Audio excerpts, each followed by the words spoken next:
Mon père a demandé pourquoi ma sœur conduisait la BMW qu'il m'avait offerte pour mes 21 ans. Avant que je puisse répondre, ma mère a souri et a dit « Il a échangé la voiture contre une Harley Davidson ». Le visage de mon père s'est figé et ce qu'il a fait ensuite a fait regretter à ma sœur ce jour-là. Mon père m'a demandé d'une voix sérieuse « Pourquoi Sophia est avec ta voiture, fiston ?» J'allais inventer une excuse, mais ma mère, qui adore provoquer des histoires et qui, clairement, prenait le parti de Sophia, m'a coupé net et a lâché la bombe. Il l'a échangé, chérie. Il a vendu la BMW et s'est acheté cette Harley Davidson bruyante qu'il aime tant regarder en vitrine. Le visage de mon père est devenu livide. Il déteste les motos. Pour lui, une Harley, c'est le symbole de l'échec.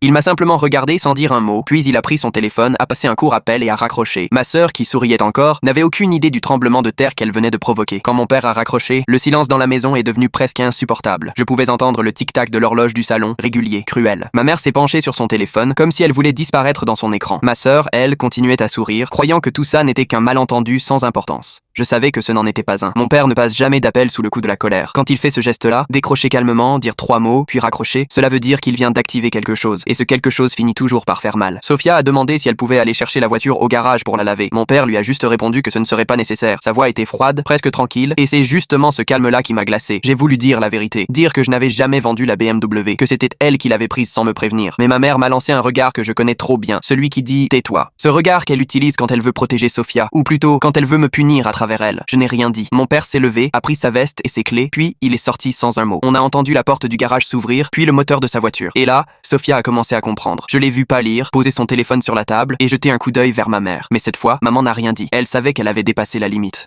Je me suis assis, incapable de bouger, le cœur battant si fort que j'en avais mal à la poitrine. Mon père allait sûrement aller au garage où je gardais la BMW, et il allait découvrir qu'elle était toujours là, intacte, brillante, exactement comme il me l'avait offerte. Il allait comprendre que je n'avais jamais échangé cette voiture contre une moto, mais il allait aussi comprendre autre chose, que Sophia mentait, et c'est là que tout allait exploser. Quand il est revenu, une demi-heure plus tard, il ne nous a même pas regardé. Il est allé directement vers Sophia, a posé ses clés sur la table, et lui a dit d'une voix si calme que j'ai senti la nausée me monter. Va chercher ton sac. Elle n'a pas bougé. Elle a juste murmuré qu'elle devait se préparer pour un dîner chez une amie. Il a répété, sans hausser le ton, « Va chercher ton sac ». Elle s'est levée, lentement, sans comprendre ce qui se passait vraiment. Ma mère a tenté de parler, mais il a levé la main, et elle s'est tue aussitôt. Quelques minutes plus tard, il a fait signe à Sophia de monter dans sa voiture. Elle a obéi, hésitante. J'ai voulu demander où il l'emmenait, mais je n'ai pas eu le courage. Ma mère a fini par se lever à son tour et m'a lancé. « Tu aurais pu la défendre ». Je l'ai regardée sans savoir quoi répondre. Défendre quoi? Un mensonge qu'elle avait elle-même inventé. 1 heure plus tard, mon père est revenu seul. Il a posé les clés de la BMW sur le buffet et a dit qu'elle resterait dans le garage, sous mon nom, comme prévu. Rien d'autre. Pas un mot sur Sophia. Pas un mot sur ce qu'il venait de faire. Ma mère, furieuse, l'a suivi jusqu'à leur chambre, et j'ai entendu leur voix à travers la porte fermée. Pas des cris, mais un ton dur, cassant. Celui qu'ils utilisaient les rares fois où quelque chose de vraiment grave se produisait. Je n'ai pas bougé du canapé, j'ai attendu. Vers 22h, ma mère est sortie de la chambre, le visage blanc, les yeux gonflés. Elle ne m'a pas regardé. Elle est allée dans la cuisine, a ouvert une bouteille de vin, et s'est assise seule, dans le noir. J'ai fini par lui demander où était Sophia. Elle m'a répondu sans me regarder. Chez ton oncle, pour quelques jours. Ton père a dit qu'il veut qu'elle réfléchisse à ce qu'elle a fait. J'ai compris que ce n'était qu'une partie de la vérité. Ce soir-là, je n'ai pas dormi. J'ai tourné en rond dans ma chambre, incapable de me sortir cette image de la tête.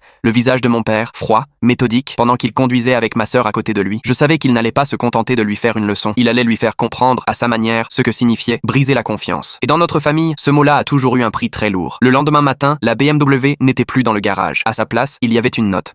Une simple feuille blanche, posée sur le capot de ma vieille voiture, avec 4 mots écrits à la main. « Rends-la digne de toi ». Je suis resté planté là, incapable de comprendre. Ma mère n'a rien voulu dire, mais j'ai vu la peur dans ses yeux. Pas de la colère, pas du chagrin, de la peur. Et c'est à ce moment-là que j'ai su que ce qu'il avait fait à Sophia, cette nuit-là, allait changer notre famille pour toujours. Pendant 2 jours, personne n'a parlé d'elle. Ni mon père, ni ma mère. Le nom de Sophia semblait interdit, comme si le prononcer pouvait déclencher quelque chose d'encore pire. J'ai essayé d'appeler mon oncle, mais il n'a pas répondu. Pas une fois. Ma mère continuait à faire semblant que tout allait bien. Elle rangeait, cuisinait, allumait la télé sans vraiment la regarder. Mais ses mains tremblaient, sans arrêt. Je la voyais serrer son verre trop fort, ou oublier le four allumé. C'était une manière de fuir, de ne pas affronter ce qu'elle savait. Le 3e matin, j'ai décidé d'aller chez mon oncle moi-même. Il habite à une 40aine de minutes, dans un quartier tranquille au nord de Denver. J'ai pris ma vieille voiture, celle que j'avais avant la BMW. En conduisant, je me disais que j'allais la trouver là-bas, vexée, peut-être en colère, mais en sécurité. Quand je suis arrivé, c'est ma tante qui a ouvert. Elle m'a regardé avec ce mélange de surprise et de malaise qu'on a quand on ne sait pas si on doit dire la vérité. Je lui ai demandé si Sophia était là. Elle a hésité, puis a secoué la tête.